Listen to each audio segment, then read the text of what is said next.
सभी का स्वागत करती हूँ। मैं कुमकुम जैन आपकी अपनी केमिस्ट्री की क्लास में। बच्चों, आज हम पढ़ने वाली हैं बच्चों यहाँ से कोलाइडल विनियोग के गुण, जिसके अंदर अपना पहला गुण क्या है बच्चों? विषमांगी प्रकृति, दूसरा सतही क्षेत्रफल, रंग, अवसादन, ब्राउनियन गति, टिंडल प्रभाव, विद्युत कण संचलन और कोलाइडी विलयनों का स्कंदन। आइए एक एक करके हम सभी गुणों को पढ़ते हैं। उससे पहले एक इम्पॉर्टेंट चीज बता दूं, आप मेरे चैनल पे पहली बार आए हैं बच्चे, तो यहाँ पर कुकू केमिस्ट्री जहाँ टैप है, जहाँ लिखा हुआ है वहाँ टैप करके प्लेलिस्ट में जाकर मेरे द्वारा बनाया गया सारा कंटेंट आप देख सकते हैं।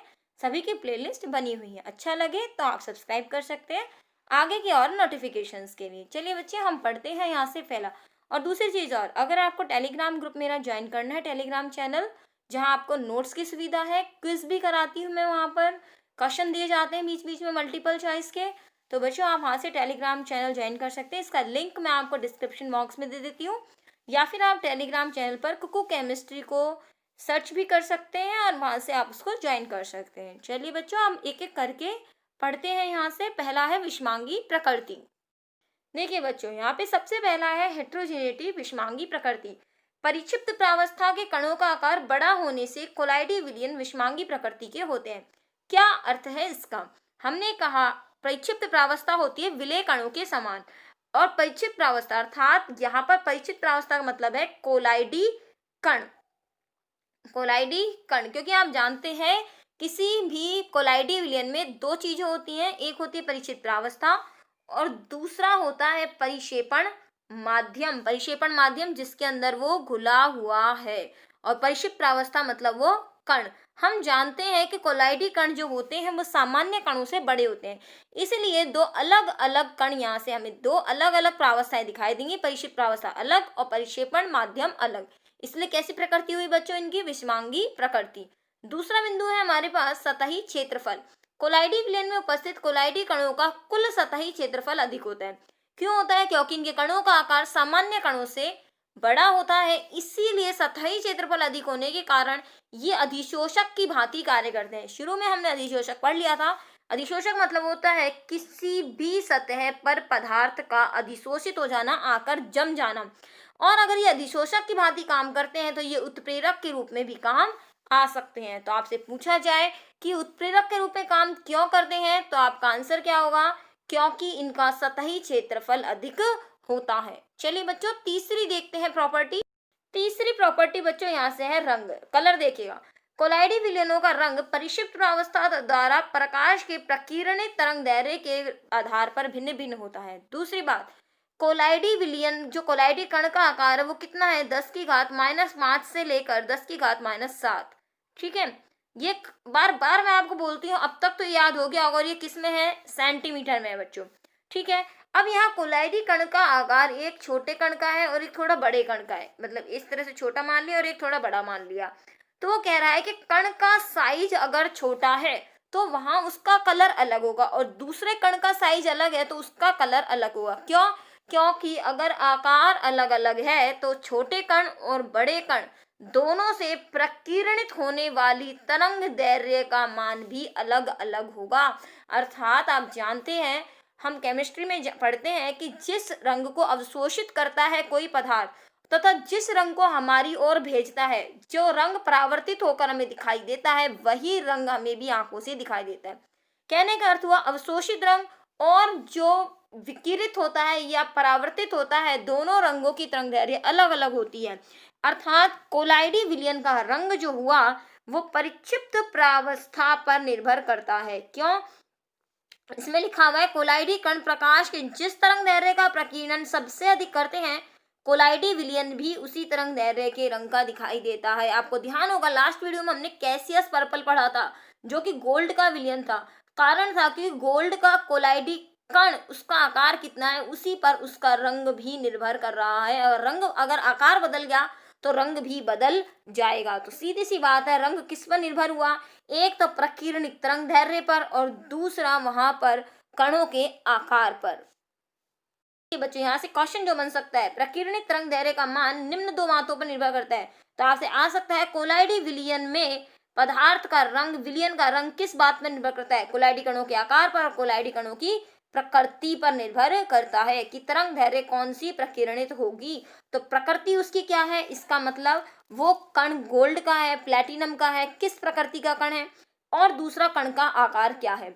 जैसे सिल्वर सॉल मतलब चांदी का कोलाइडी विलियन, बेटा सोल का मतलब यही है ठोस तो हुआ, इसके अंदर परिक्षिप्त प्रावस्था तथा द्रव हुई, इसमें परिक्षेपण माध्यम। सिल्वर के कणों का आकार अगर 10⁻⁻5 mm होता है तो सॉल का रंग पीला नारंगी होता है, लेकिन अगर कण का आकार 9⁻10⁻5 होता है तो सिल्वर के सॉल का रंग लाल नारंगी दिखाई देता है। अर्थात कण अगर आकार बदल गया सिल्वर के सोल में तो रंग भी क्या हो गया, वहां से बदल गया। आप देखिए खुद आकार अलग है तो रंग अलग है। ये देखिए आकार 9×10⁻⁻5 है तो रंग क्या है इसका, लाल नारंगी। तो आकार बदल गया तो रंग भी बदल गया। आगे देखें बच्चों, नेक्स्ट टॉपिक है अवसादन। सेडिमेंटेशन क्या होता है? सेडिमेंटेशन होता है बेटा, आप किसी चीज को अगर जोर से लाते हैं, एक बार क्या लिखा हुआ है इसको छोड़ो, क्या लिखा हुआ है इसको छोड़ दो अभी, है ना।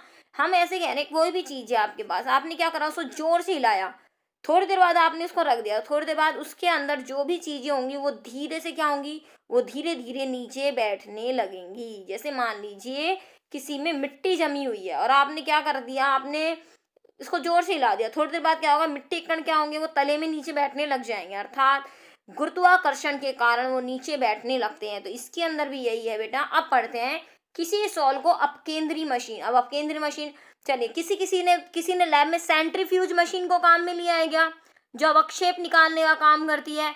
मशीन लगी होती है लैब में, 4 परख नली का स्थान होता है तथा साथ में हैंडल होता है घुमाने का। जब उस हैंडल को साथ में घुमाते हैं तो वह उसमें परख नली में अवक्षेप जो होता है वो नीचे की तरफ बैठ जाता है, होता है। या फिर आप मक्खन निकालने की मशीन बताऊं, बच्चे हमेशा कहते हैं कि ये तो क्रीम निकालने की, घी निकालने की मशीन है, मक्खन निकालने की मशीन जैसी है। तो अपकेंद्री मशीन वही होती है जिसके अंदर जोर से उसको पैडल हैंडल को घुमाया जाता है, उसके अंदर जो भी पदार्थ होता है वो घूम के थोड़ी देर बाद नीचे बैठने लग जाता है। तो इसमें भी यही है कि अपकेंद्री मशीन को इंग्लिश में कहते हैं सेंट्रीफ्यूज मशीन, जो लैब में भी लगी होती है। सॉल के कण निसादित हो जाते हैं, मतलब नीचे की तरफ बैठ जाते हैं, और इसी को क्या कहते हैं, अवसादन। इस विधि द्वारा वृहद अणु का आणविक भार ज्ञात किया जाता है। वृहद अणु, ज्यादा अणु बड़े होंगे तो नीचे बैठ जाएंगे और आराम से उनका आणविक द्रव्यमान ज्ञात किया। बिंदु देखिएगा बच्चों, अगला बिंदु है अपना ब्राउनियन गति। ब्राउनियन मूवमेंट क्या थी, चलो वैसे बता देते हैं। रॉबर्ट ब्राउन नाम के साइंटिस्ट थे, उन्होंने बताया था इस गति को। उन्होंने देखा कि परागकण होते हैं पौधे में, फूल में, वो परागकण अगर पानी में अगर डाल दिए जाएं तो वो इधर उधर गति करते हैं, टेढ़ी मेढ़ी गति। तो ब्राउनियन गति जो है वो कोलाइडी कणों की टेढ़ी मेढ़ी गति होती है। जैसे ये कोलाइडी कण है अपना, है ना, एक कोलाइडी कण, अगर वो यहाँ से यहाँ चला गया, फिर उसके बाद यहाँ से यहाँ चला गया, फिर यहाँ से यहाँ चला गया, यहाँ से यहाँ, फिर यहाँ, इस तरह से आप देख रहे हैं ये सीधी रेखा में गति नहीं होती है। सॉरी, ये वाला चिन्ह ऐसे बनेगा। कोलाइडी कणों की सीधी रेखा गति नहीं होती, एक बार यहाँ से यहाँ गया, यहाँ गया, यहाँ गया, इस तरह से कोलाइडी कणों की गति चलती रहती है। अर्थात कोलाइडी कण एक सीधी रेखा में गति नहीं करते, वो हमेशा टेढ़े मेढ़े पथ पे गति करते हैं। देखिए एक बार यहाँ समझते हैं। मान लीजिए कोई कोलाइडी कण है, ये दूसरे कोलाइडी कण से इससे टकराया, जैसे ये टकराया तो इसके बाद इसकी गति क्या हो गई, चेंज हो गई, दिशा चेंज हो गई। ये यहाँ से यहाँ चला गया, फिर ये कण यहाँ से यहाँ चला गया, इसके बाद ये कण यहाँ से यहाँ, फिर ये कण यहाँ से यहाँ चला गया। इस तरह से कण जो होते हैं इस तरह से गति होती रहती है, अर्थात कोई सीधे पथ की गति नहीं है। ठीक है, इस तरह से आप गति दिखा सकते हो, इसकी गति दिखा सकते हो। जो तीर के निशान लगाए जाते हैं बच्चों, देखिए कैसे लगाते हैं हम यहाँ पर।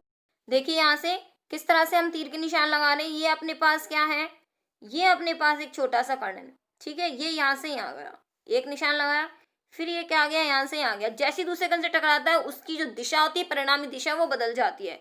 फिर ये यहाँ से यहाँ गया, फिर आपने दिखा दिया ये यहाँ से यहाँ गया, फिर दूसरी गति से चली गई यहाँ से यहाँ। कोई भी एक निश्चित गति नहीं है, आप चाहें जो गति दिखा सकते हैं इसकी। ये देखिए मैं, आप देख रहे हो कि मैडम जो है वो यहाँ से वहाँ किसी भी तरह से कोलाइडी कणों की गति दिखा रही है, क्योंकि टेढ़ी मेढ़ी गति निश्चित है ही नहीं, कैसे भी गति आप दिखा सकते हैं। बच्चों यहाँ से देखिएगा, और साफ चित्र है, जो आपको नोट्स में ऐड करना है वो इस चित्र को ऐड कर लेना। कोई ऐसी जरूरत नहीं है कि आपको इसी मोशन को दिखाना है, ऐसे दिखाया गया है, ये फिर यहाँ, आप कोई सा भी मोशन दिखा सकते हो, यहाँ से यहाँ, यहाँ से यहाँ, यहाँ से यहाँ, बस तीर दिखा देना, पहले यहाँ गया, फिर यहाँ गया, फिर यहाँ गया, ये गया, ये लो अब टेढ़ा हो गया यहाँ से, कैसा भी दिखा सकते हो। तो रॉबर्ट ब्राउन ने इस गति के बारे में बताया, कोलाइडी कणों की टेढ़ी मेढ़ी गति को ही ब्राउनी गति कहते हैं। बच्चों अच्छे से याद कर लीजिएगा, एग्जाम में सीधे शॉर्ट नोट आता है ब्राउनी गति क्या है, तो जो आपको स्क्रीन पे दिखाई दे रहा है सिर्फ वही लिखना है। आगे देखिए बच्चों, सबसे मजेदार सबसे बढ़िया टॉपिक है इस चैप्टर का, टिंडल प्रभाव, प्रकाशिकी गुण। एक चित्र आपके सामने दिखाया गया है, ठीक है। इस चित्र को पहले समझ लेते हैं क्या है। सबसे पहले मैं आपको बता दूं, ये ऊपर जो लगा हुआ है बेटा, ये है अपना माइक्रोस्कोप। क्या है बेटा, ये अपना माइक्रोस्कोप, ठीक। ये अपना है लैंप, ये हमने लैंप लगा दिया। लैंप क्या कर रहा है, यहाँ से प्रकाश भेज रहा है। ये आपने बीच में उत्तल लेंस लगा दिया ताकि ये सारी किरणें जो है इकट्ठी होकर इस कोलाइडी विलयन से गुजरे।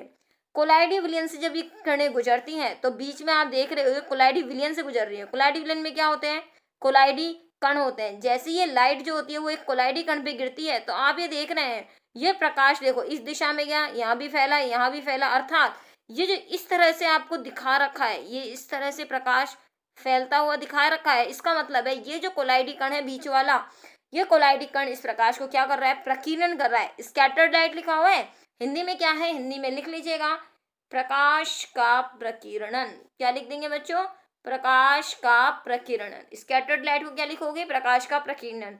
और इस दौरान बनता है टिंडल कोन। क्या बनता है, टिंडल कोन, जिसे हिंदी में कहते हैं टिंडल शंकु।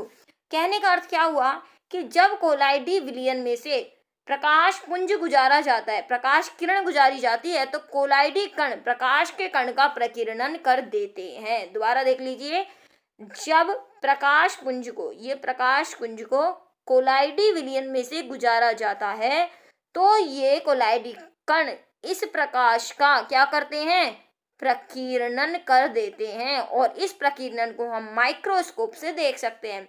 तथा ये जो आकृति आपको दिखाई दे रही है, यहाँ से जो मैं डार्क आपको पिंक दिखाई दे रहा है, जो लगातार मैं डार्क कर रही हूँ, इस आकृति को क्या कहते हैं, हम टिंडल शंकु कहते हैं। क्या आपने इस घटना को अपने डेली लाइफ में देखा है बच्चों? मैं बताती हूँ आपको। एक अंधेरे कमरे में जाइए, अंधेरे कमरे में जैसे ही आप जाते हैं, अगर रोशनदान है, दिन का समय है, तो हमें रोशनदान में से, खिड़की में से सूर्य का प्रकाश जो है वो एक सीधी रेखा में आता हुआ नजर आता है। कि भी आपने नोटिस किया है, वो सूर्य का प्रकाश जब हमें नजर आता है तो उस प्रकाश के पथ में हमें छोटे छोटे धूल के कण भी नजर आते हैं। ऐसा क्यों हुआ? क्योंकि कमरे में एक कोलाइडी विलयन बना हुआ था। आप कहेंगे कमरे में कोलाइडी विलयन कहाँ से बना हुआ था मैडम? बच्चों बना हुआ था कैसे? क्योंकि एनवायरमेंट में गैस तो होती है, हवा होती है। एनवायरमेंट में क्या होती है? हवा होती है, वायु होती है एनवायरमेंट में, ठीक है, वायुमंडल में। और वायुमंडल में उपस्थित होते हैं छोटे छोटे धूल के कण, जो हमें सामान्य आंखों से दिखाई नहीं देते। जब उस धूल के कण वाले कमरे में प्रकाश आता है तो उस प्रकाश के पथ में हमें वो धूल के कण जो होते हैं वो दिखाई देते हैं। ऐसा कोलाइडी विलयन बच्चों एरोसोल कहलाएगा, क्योंकि गैस वायु अधिक मात्रा में होती है जो उसका काम करेगी परिक्षेपण माध्यम का, तथा वह धूल के कण जो ठोस अवस्था में है परिक्षिप्त प्रावस्था का काम करते हैं। ऐसा कोलाइडी विलयन एरोसोल कहलाता है। क्या कहलाता है बच्चों? एरोसोल। देखिएगा एक बार यहाँ से बच्चों, देखिए मैं आपके लिए चित्र भी लेके आई हूँ। ये देखिए यहाँ से मैंने एक चीज दिखा रखी है। ये अंधेरा कमरा है, इस अंधेरे कमरे में रोशनदान से खिड़की अगर आती है तो यहाँ से ये प्रकाश हमें दिखाई देता है। अब कभी नोटिस करना, अब जब अंधेरे कमरे में जाओ और कहीं से प्रकाश की किरण नजर आती दिखाई दे तो आप देखेंगे वह धूल के कण दिखाई देते हैं। तो यही होता है, जब सूर्य की किरण किसी अंधेरे कमरे में किसी छिद्र में से होकर आती है तो किरण के पथ में उपस्थित धूल के कणों का दिखाई देना टिंडल प्रभाव कहलाता है, क्योंकि वो धूल के कण जो होते हैं वो प्रकाश का प्रकीर्णन कर देते हैं।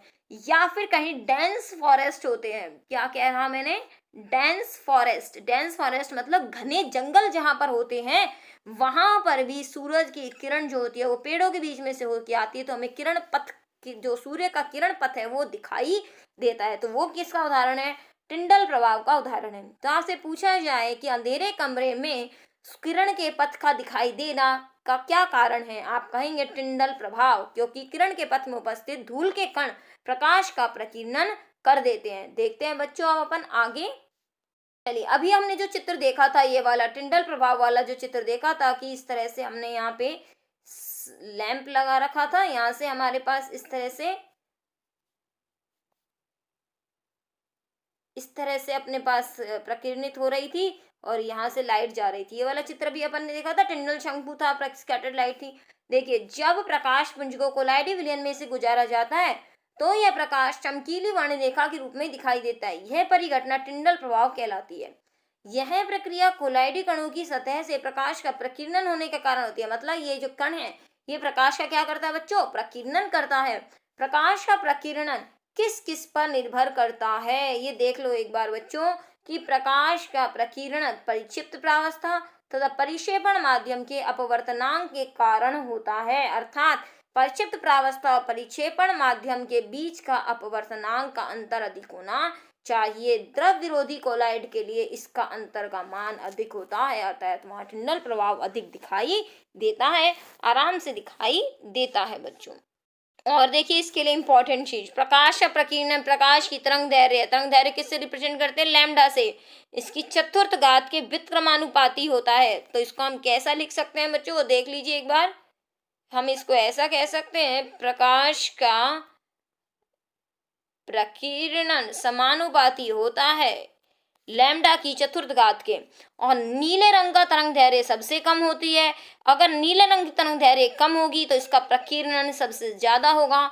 इसी कारण समुद्री जल मतलब पानी, आकाश, तालाब सभी नीले दिखाई देते हैं, क्योंकि नीले रंग का तरंग दैर्ध्य सबसे कम होती है, इसलिए यहाँ पर इसका प्रकीर्णन सबसे ज्यादा होता है। प्रकीर्णन ज्यादा होगा तो इसका मतलब वह हमें नीले दिखाई देंगे। पानी नीला दिखाई देता है, इसी वजह से आकाश भी नीला दिखाई देता है। बच्चों अब यहाँ से एक चीज देख लीजिएगा आप, क्या होता है, ये मैंने इस तरह से क्वेश्चन क्यों डाला है, क्योंकि बेटा एग्जाम में डायरेक्ट क्वेश्चन ऐसा ही आता है और एग्जाम में आ भी चुका है। क्वेश्चन देख लीजिए, हालांकि किताब में इस तरह से नहीं दे रखा कि पहले आपको क्वेश्चन दिखाएं फिर आंसर दिखाएं, ठीक है। तो यहाँ से क्वेश्चन है अपना, वो क्या है बच्चों? यहाँ से क्वेश्चन है कि क्या होता है जब प्रकाश पुंज को कोलाइडी विलयन से गुजारा जाता है। कोलाइडी विलयन में उपस्थित कोलाइडी कण प्रकाश को प्रकीर्णित कर देते हैं, अतः टिंडल प्रभाव दिखाई देता है। डायरेक्ट बोर्ड एग्जाम में आने वाला क्वेश्चन है कि प्रकाश पुंज को कोलाइडी विलयन से गुजारने पर क्या होता है। तो ये यहाँ पर हमने बता दिया आपको, कोलाइडी विलयन से गुजारने पर टिंडल प्रभाव होता है। और ये चित्र मैंने क्यों बनाया है, यहाँ पे चित्र क्यों दिखाया है, ताकि आप बना सकें।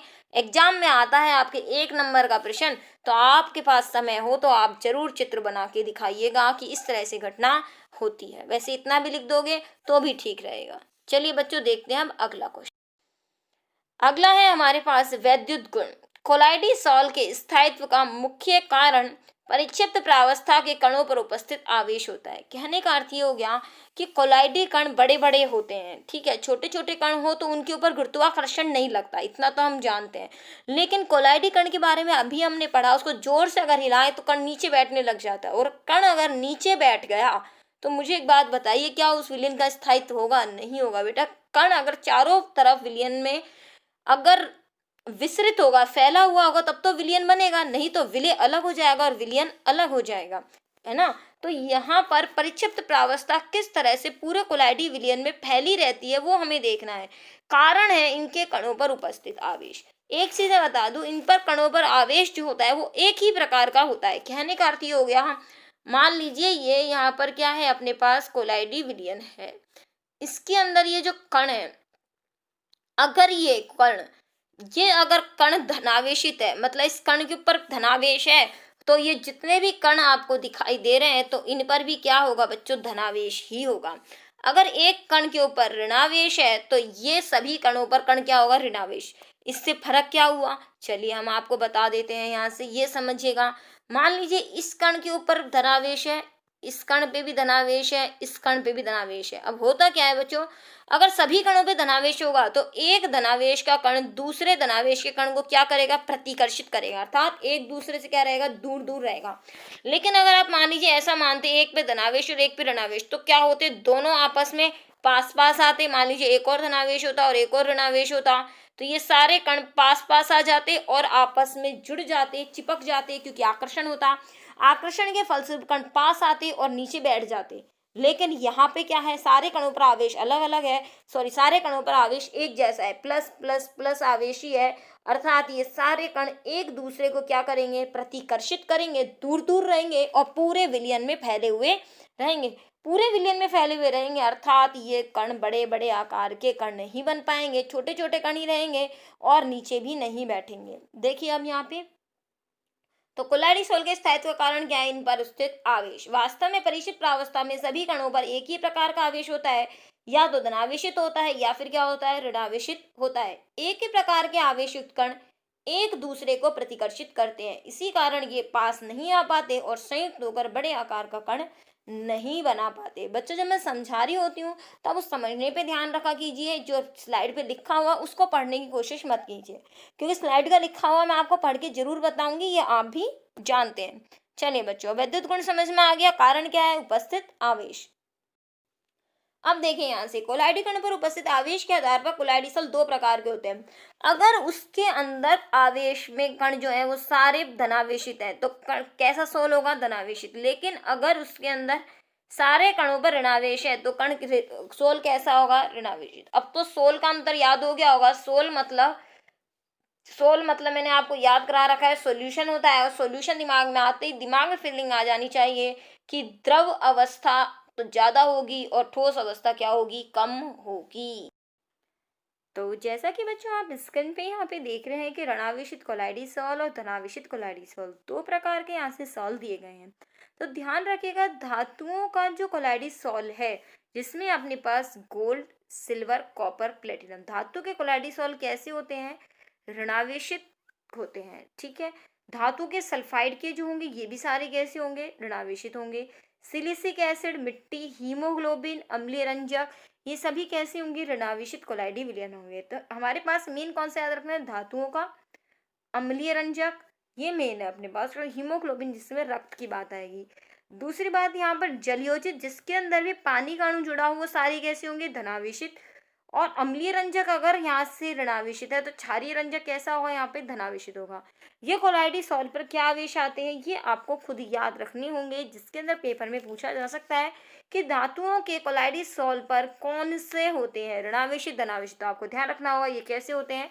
ऋणावेशित। चलिए बच्चों हम आगे देख, आगे ये है कि कोलाइडी सिलों पर आवेश, ऋणावेश या धनावेश आता कैसे है? कोलाइडी सॉल आखिर आवेशित हो कैसे जाते हैं? नमक का विलयन होता है, वो तो आवेशित नहीं होता। उसके अंदर तो नमक के विलयन में तो एक सोडियम आयन होता है, एक क्लोराइड आयन होता है। तो फिर एक कोलाइडी विलयन ऐसा कैसा हो गया? या तो धनावेशित या फिर ऋणावेशित। ऐसा कैसा संभव है? तो इसके बच्चों तीन कारण है, जिसमें दो आपको सामने दिखाई दे रहे हैं बच्चों, उनको देखिएगा आप यहाँ से। जिसके अंदर हम ये देख सकते हैं यहाँ पर कि सबसे पहला है घर्षण विद्युतीकरण। इतना आप जानते हैं, घर्षण की वजह से आवेश उत्पन्न होता है। घर्षण, इवन आप अपनी दोनों हथेलियों को भी रगड़ेंगे तो वहां से क्या उत्पन्न होता है? आवेश। किन्हीं भी दो चीजों को आप रगड़ते हैं तो वहां आवेश की उत्पत्ति होती है। तो घर्षण के कारण आवेश। इसमें क्या लिखा हुआ है कि कोलाइडी कणों के परीक्षण, लिखा हुआ है परिक्षेपण आएगा बच्चों, यहाँ पे सही कर लीजिएगा। परिक्षेपण माध्यम के कणों से घर्षण के कारण विद्युत आवेश उत्पन्न होता है। अगर कोलाइडी कण जो होते हैं वो परिक्षेपण माध्यम के कणों से अगर यहाँ घर्षण करे तो इन पर आवेश उत्पन्न होता है। दूसरा, पृष्ठीय अणु के विघटन के कारण साबुन अपने जलीय विलयन में निम्न प्रकार से आयनित होता है। साबुन हम मिसेल में पढ़ चुके हैं, RCOONA होता है। धनायन तो विलयन में चले जाते हैं, लेकिन ऋणायन जो होते हैं वो हाइड्रोकार्बन श्रृंखला अंतराणुक आकर्षण बलों से संगुणित होकर ऋणावेशित कोलाइड का निर्माण करते हैं। आपको याद होगा कि ये तो पानी में चला गया था, लेकिन ये वाला जो अपना आयन था वो इस तरह से दिखाई दे रहा था। ये संगुणित हो रहे थे कैसे? ये गंदगी का अणु था बीच में और ये संगुणित होकर इस तरह से मिसेल याद आ रही होगी आपको, इस तरह से था। अब ये पूरी मिसेल के ऊपर हम बता दें ये कौन सा आवेश था? पूरी मिसेल के ऊपर माइनस आवेश था, अर्थात वो मिसेल कैसी थी बच्चों? वो मिसेल थी ऋणावेशित। आपको याद हो अगर तो हमने जो मिसेल का चित्र बनाया था, इस मिसेल के चित्र में प्रत्येक अणु पर यहाँ माइनस माइनस माइनस लिखा हुआ था। तो पूरी मिसेल कैसी थी? ऋणावेशित। अर्थात धनायन तो चला गया, अर्थात वो ऋणावेशित कण अगर संगुणित हो जाए तो कोलाइडी कण का निर्माण कर लेता है और ऋणावेशित कोलाइड बन जाते हैं। चलिए बच्चों, अब तीसरा जो है वो इंपॉर्टेंट है, जहां से क्वेश्चन पूछा जाता है। यहाँ से आप अपने नोट्स में केवल इतना सा लिख सकते हो, ये दो बिंदु, इनकी पूरी डिटेल लिखने की आवश्यकता नहीं है। तीसरा जो बिंदु है उसको ढंग से हम समझेंगे। बच्चों तीसरा बिंदु कहता है आयनों का वर्णात्मक अधिशोषण। वर्णात्मक का मतलब होता है सेलेक्टिव। क्या होता है? सेलेक्टिव अर्थात चयनात्मक। अर्थात ये अपना क्या है? कोलाइडी कण है।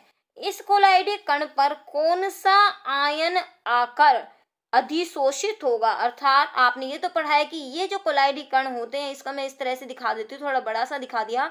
ये जो कोलाइडी कण होते हैं ये अच्छे अधिशोषक होते हैं, ये तो हमने पढ़ा था। इनकी पृष्ठीय क्षेत्रफल अधिक होता है, अर्थात इन पर आकर कुछ दूसरी चीज भी आकर जमा हो सकती है। तो वो किस आयन का, किसका अधिशोषण करे, किस आयन को अधिशोषित करेगा, ये सेलेक्ट किया जाता है। ये ऐसा ही नहीं कि कोई भी आयन आकर अधिशोषित हो जाए। तो कौन सा आयन आकर अधिशोषित होगा? अगर धनावेशित आयन अधिशोषित होगा तो कोलाइडी कण पर धनावेशित आयन के अधिशोषित होने की वजह से वह कोलाइडी कण धनावेशित कहलाएगा। अगर ऋणावेशित अधिशोषित होगा तो वह ऋणावेशित आयन कहलाएगा। देखते हैं बच्चों आगे, यहाँ से पढ़िए बच्चों। इस सिद्धांत के अनुसार कोलाइडी कणों की सतह पर विलयन में उपस्थित आयनों का अधिशोषण हो जाता है। यही मैंने कहा, कोलाइडी कण है, इसकी सतह पर दूसरा कण आकर अधिशोषित हो जाता है। कोलाइडी कण विलयन से उन्हीं आयनों का अधिशोषण करते हैं जो उनके निजी जालक से उभयनिष्ठ होते हैं। अर्थात कोलाइडी कण उसी आयन को अपनी ओर अधिशोषित करेगा जो परिक्षेपण माध्यम में भी हो और परिक्षिप्त प्रावस्था में भी हो। इसको मैं आपको क्लियर कर देती हूँ यहाँ से बच्चों। देखिए यहाँ से इस लास्ट लाइन का मतलब क्या है? ये उसी आयन को अधिशोषित करता है जो उसके अंदर कॉमन होगा। कॉमन कैसे होगा? जैसे मैं यहाँ से एक एग्जाम्पल ले लूँ बच्चों। यहाँ से ये अपन ने फेरिक क्लोराइड का जल अपघटन पढ़ा, ठीक है। इससे कौन सा होता है? फेरिक हाइड्रोक्साइड होता है, ठीक है। अब फेरिक हाइड्रोक्साइड को अगर फेरिक क्लोराइड के विलयन में घोल दिया जाए, ये फेरिक हाइड्रोक्साइड का क्या है? अवक्षेप है। इसको अगर फेरिक क्लोराइड के विलयन में घोल दिया जाए तो फेरिक क्लोराइड में Fe यहाँ भी है और Fe यहाँ भी है। तो यहाँ से ये जो अपना फेरिक हाइड्रोक्साइड है ये फेरिक आयन को अधिशोषित कर लेगा। दोबारा समझिए मैं क्या कह रही हूँ। मुझे FeOH होल थ्राइस का क्या बनाना है? कोलाइडी विलयन बनाना है। ये क्या होता है बच्चों? अवक्षेप होता है। क्या होता है ये? अवक्षेप। इसके ऊपर हमने कौन सा विलयन डाला? FeCl3 का। तो इसके अंदर देखो Fe यहाँ भी है और Fe यहाँ भी है, अर्थात इस पर आवेश कौन सा है बच्चों? Fe+3। तो ये FeOH होल थ्राइस का जो कण होगा इसके ऊपर Fe+3 आकर जमा हो जाएगा, और जमा हो जाएगा तो ये कण कैसा कहलाएगा बच्चों? ये धनावेशित कण कहलाएगा। अर्थात ये जो कण होगा ये धनावेशित कण होगा। समझ आया आपको कि किस प्रकार से सेलेक्टिव अधिशोषण हो रहा है? हमने इसीलिए कहा कि विलयन में उपस्थित आयनों का अधिशोषण होता है और ये उन्हीं आयनों का होता है जो निजी जालक से उभयनिष्ठ होते हैं। बच्चों इसी तरह के और एग्जाम्पल हम देखें एक बार। यहाँ से देखिए, यहाँ से बच्चों अभी अभी मैंने आपको यही चीज समझाई।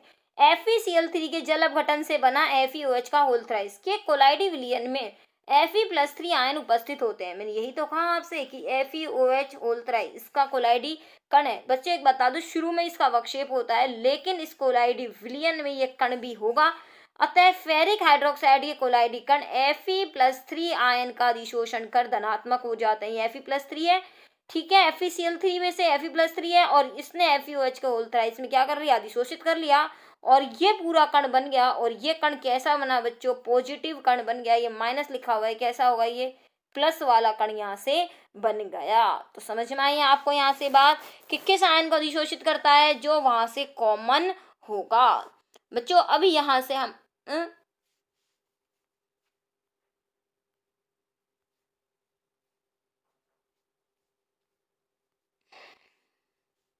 यहाँ से आगे देखेंगे हम सिल्वर नाइट्रेट के आधिक्य में जलीय कियाई विलयन मिलाने पर क्या होता है।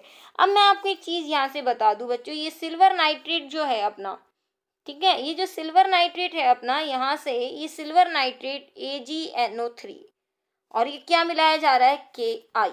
तो अब यहाँ पर ना तो ये ना तो इसमें से कोई कॉमन ही नहीं है, ना तो AgNO3 ना Ki, दोनों में से कोई कॉमन नहीं है ना। इसका मतलब अब कौन से आयन का अधिशोषण हो ये हमें नहीं पता। अब जब ऐसी स्थिति आ जाती है तो हम किस प्रकार से बताएंगे कि कण कैसा होगा कैसा नहीं होगा, इसका उत्तर हम जानेंगे बच्चों नेक्स्ट वीडियो में। तब तक के लिए आप हमारे साथ बने रहिए। हम नेक्स्ट वीडियो में इसका उत्तर बताएंगे कि कैसा इस प्रकार का होगा। अगर कॉमन नहीं है यहाँ पे तो फिर बाद में हम देखेंगे। चलिए बच्चों, आज के लिए इतना ही, यहीं समाप्त करते हैं आज की पढ़ाई को। फिर मिलते हैं नेक्स्ट वीडियो में आपके साथ। मैं कुमकुम जैन। आपको कोई भी प्रॉब्लम्स हो बच्चों पढ़ने में तो टेलीग्राम चैनल में आप यहाँ पर आप डिस्कशन भी कर सकते हैं। ग्रुप में ज्वाइन कर लीजिए हमें टेलीग्राम पे। चलिए बच्चों, आप तक के लिए इतना ही। धन्यवाद। मिलते हैं आगे। अपने फ्रेंड्स के साथ शेयर कीजिएगा स्टूडेंट्स। धन्यवाद।